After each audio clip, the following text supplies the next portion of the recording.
Good evening friends, आप सभी को मेरा प्रणाम, नमस्कार, जय श्री राम। स्वागत है आप सभी का अपने इस यूट्यूब चैनल पर। तो इस वीडियो में हम लोग बात करने वाले हैं कनिष्क लेकर 2024 के बारे में कि आज की सुनवाई का सार स्टे है भी या नहीं, एमयू के कारण कट ऑफ कम होगी और संशोधित परिणाम जारी होगा। तो इन सब चीज़ों के बारे में हम लोग वन बाय वन बात करने वाले हैं। आगे बढ़ने से पहले आपसे मेरी रिक्वेस्ट है कि अगर आप चैनल पर नए हो, पहली बार आपने विजिट किया, तो राजस्थान की तमाम भर्तियों की लेटेस्ट अपडेट और करंट अफेयर के लिए चैनल को जरूर सब्सक्राइब करना और वीडियो को लाइक करना। आप चाहो तो मेरा टेलीग्राम ग्रुप ज्वाइन कर सकते हो, लिंक मैंने डिस्क्रिप्शन बॉक्स में दे रखा है। हम बढ़ते हैं फिर आगे। तो जैसा कि मैंने आपको बताया कि आप जो आज सुनवाई थी आपकी, जो मिनिस्टर एम्प्लॉय कैटेगरी डबल आरक्षण मिला है, 2 बार आरक्षण मिला है, उसकी वजह से जो है आज कोर्ट में सुनवाई थी। ठीक है। अब कुछ लोग बोल रहे हैं फ्रेंड्स की भर्ती प्रक्रिया पर पूरी तरह से स्टे है या फिर जो मिनिस्टर एम्प्लॉय कैटेगरी कैंडिडेट है सिर्फ उनकी ज्वाइनिंग पर स्टे है। तो इसका उन्होंने बोला है कि इसका क्लेरिफिकेशन करो। तो लोग कमेंट करते कॉल करते, इसके बारे में एक चीज़ बताने वाला हूँ मैं आपको कि भाई जिनका सिलेक्शन हो रखा है ऑलरेडी, यानी जिनकी ज्वाइनिंग हो चुकी है, उनको तो कोई दिक्कत नहीं है। लेकिन अगर अभी तक आपकी ज्वाइनिंग नहीं हुई है तो फिर आपके लिए टेंशन वाली बात आज हो सकती है। ठीक है। बाकी डिटेल्स में तो आपके जो चेयरमैन साहब है वही क्लियर करेंगे कि क्या होगा क्या नहीं होगा। बट जितना मुझे समझ में आता है वो आपको मैं बताने वाला हूँ। ठीक है फ्रेंड्स। हालांकि अभी तक जो हाई कोर्ट की ऑफिशियल वेबसाइट है उस पर कोई भी ऑफिशियल ऑर्डर अभी अपलोड नहीं हुआ, तो उसके बारे में कोई भी कमेंट करना थोड़ा मुश्किल है। आप चाहो तो खुद भी चेक कर सकते हो जो आपकी जो ऑफिशियल वेबसाइट है उसके ऊपर, तो बने रहेगा मेरे साथ। आपका मेन केस है फ्रेंड ये Vinod Patidar son of Shri Lalit Patidar versus state of Rajasthan, ये आपका मेन केस है। इसको हम लोग देखने वाले हैं।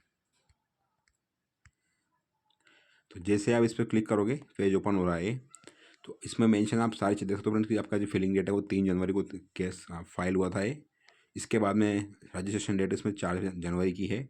इसके बाद में पहली सुनवाई 9 जनवरी को हुई थी। उसके बाद में आपकी अगली सुनवाई यानी कि आज थी 16 जनवरी 2025 को। Stage of case allow, quorum, ये सारी चीज़ें हैं। ठीक है। तो आपका जो ऑफिशियल ऑर्डर फ्रेंड्स यहाँ पर मिलेगा आपको, जैसे कि आपको एंट्री ऑर्डर पे क्लिक करोगे आप, तो यहाँ पर फिलहाल आज का कोई भी एंट्री ऑर्डर इसमें शो नहीं कर रखा है। ठीक है। तो अभी ऑफिशियली अपडेट नहीं है कि वास्तव में क्या हुआ आज की सुनवाई में, क्या नहीं हुआ, क्योंकि मेरे चैनल पर आपको इन्फॉर्मेशन वही मिलेगी फ्रेंड्स जो बिल्कुल सत्य है, करेक्ट है। ठीक है। बाकी जो लोग बोल रहे हैं कि ऐसा वैसा, तो फ्रेंड्स एक मेरे पास पिक्चर है, मैं आपको शो कर दूंगा क्या उसमें लिखा हुआ है, तो बने रहेगा मेरे साथ। इसमें आप देख सकते हो फ्रेंड, इसमें लिखा हुआ है कि आज मिनिस्ट्रियल एम्प्लॉय डबल रिजर्वेशन से संबंधित मामले में हुई सुनवाई। न्यायाधीश ने मिनिस्ट्रियल एम्प्लॉय रिजर्वेशन के तहत जितने भी अभ्यर्थी मिनिस्ट्रियल एम्प्लॉय कैटेगरी को छोड़कर दूसरी कैटेगरी में नियुक्त हो रहे थे, उनके अपॉइंटमेंट को पूर्णतः रोक दिया गया है तथा सरकार से इस मामले में विस्तृत जवाब पेश करने के आदेश दिए हैं। मामले को लेकर अगली और अंतिम सुनवाई 4 फरवरी 2025 को निर्धारित की गई है। मामले को लेकर अधिवक्ता आनंद शर्मा ने याचिकाकर्ताओं की तरफ से पैरवी की है। ठीक है। इसमें आप ये चीज़ देख सकते हो फ्रेंड, इसमें मिला, आप मेंशन कर सकते हो फ्रेंड, इसमें लिखा हुआ आप क्लियर देख सकते हो कि मिनिस्ट्रियल एम्प्लॉय रिजर्वेशन के तहत जितने भी अभ्यर्थी मिनिस्ट्रियल एम्प्लॉय कैटेगरी को छोड़कर दूसरी कैटेगरी में नियुक्त हो रहे थे, उनके अपॉइंटमेंट को पूर्णतः रोक दिया गया है। तो इससे यही बात समझ में आती है फ्रेंड्स कि जो मिनिस्ट्रियल एम्प्लॉय कैटेगरी है, उनके जो कैंडिडेट था जिनको ज्वाइनिंग मिल रही थी, सिर्फ उन्हीं की ज्वाइनिंग पर इस पर इफेक्ट पड़ेगा, ना कि सभी की। जो मुझे समझ में आता है वो आपको मैं बता रहा हूँ, आप क्या सोचते हो आपकी चॉइस है। ऐसा नहीं फ्रेंड्स, कोई बंदा मान लो ओबीसी कैटेगरी का, उसने सीटी में मिनिस्ट्रियल एम्प्लॉय कैटेगरी का फायदा नहीं लिया, यानी कि वो नॉन मिनिस्ट्रियल एम्प्लॉय कैटेगरी का बंदा, तो उसकी ज्वाइनिंग पर कोई विस्टर नहीं है।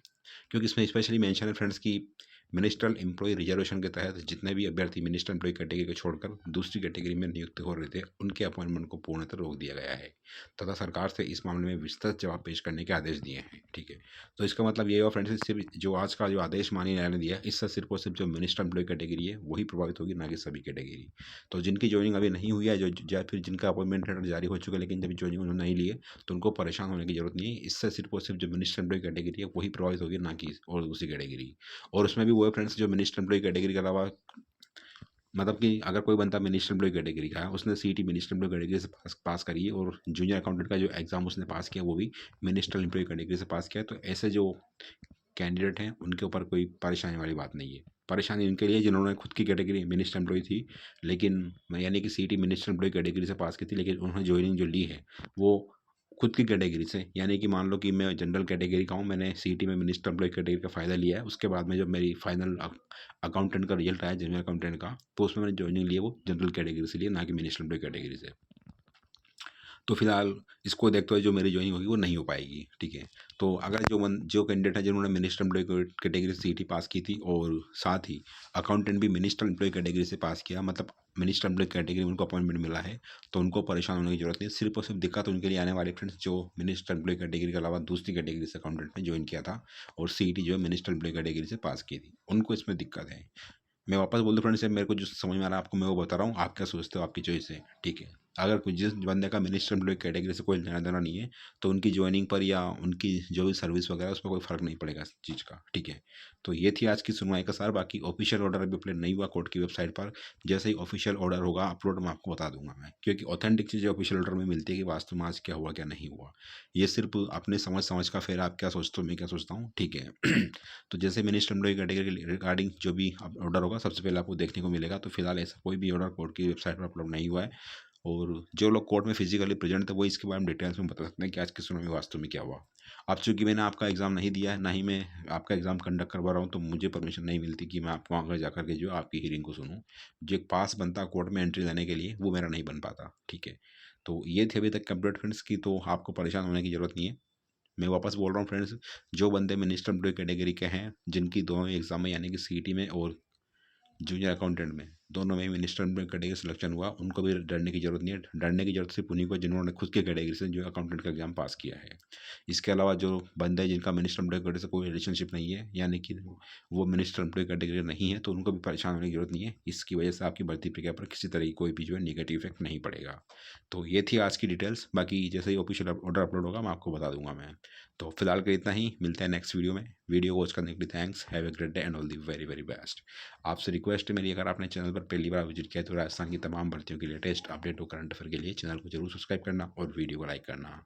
आपको बता दूं फ्रेंड्स की जो आंसर की बारे में मैटर चल रहा है, फिलहाल उसके बारे में कोई अपडेट नहीं है। जो लोग कमेंट कर रहे हैं, कॉल कर रहे हैं कि क्या उसमें हो रहा है क्या नहीं हो रहा है, तो फिलहाल बोर्ड ने अपनी कमेटी नहीं गठित करी है जो आंसर की आएगी उसको रिव्यू करे या एनालिसिस करके दोबारा से रिजल्ट रिवाइज करके, या फिर जो मेरिट लिस्ट में आते हैं उनको ज्वाइनिंग दे। ऐसा उसके ऊपर फिलहाल कोई चीज़ें सामने नहीं आई है। मुझे लगता है फ्रेंड्स की जो अधीनस्थ बोर्ड है वो सिंगल बेंच के फैसले को डीबी में चैलेंज कर सकता है, और वहाँ पर से वो कोशिश करेगा कि किसी भी तरह से सिंगल बेंच के फैसले पर स्टे मिल जाए, ठीक है फ्रेंड्स।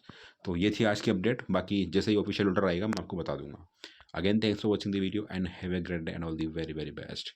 और बात करते हैं फ्रेंड्स की क्या वास्तव में कट ऑफ कम होगी, तो डेफिनेटली फ्रेंड्स लगभग 2 से 3 हज़ार लोग ऐसे हैं जो मिनिस्टर एम्प्लॉय के अलावा भी उन्होंने ज्वाइन किया है, तो डेफिनेटली जो आपकी कट ऑफ इसमें कम हो सकती है, पूरी पूरी संभावना है। बाकी जो फाइनल आर्गुमेंट होंगे कोर्ट के 4 फरवरी को, उस दिन आपकी चीज़ें कंफर्म हो जाएगी। तो again thanks for watching the video and God bless you all.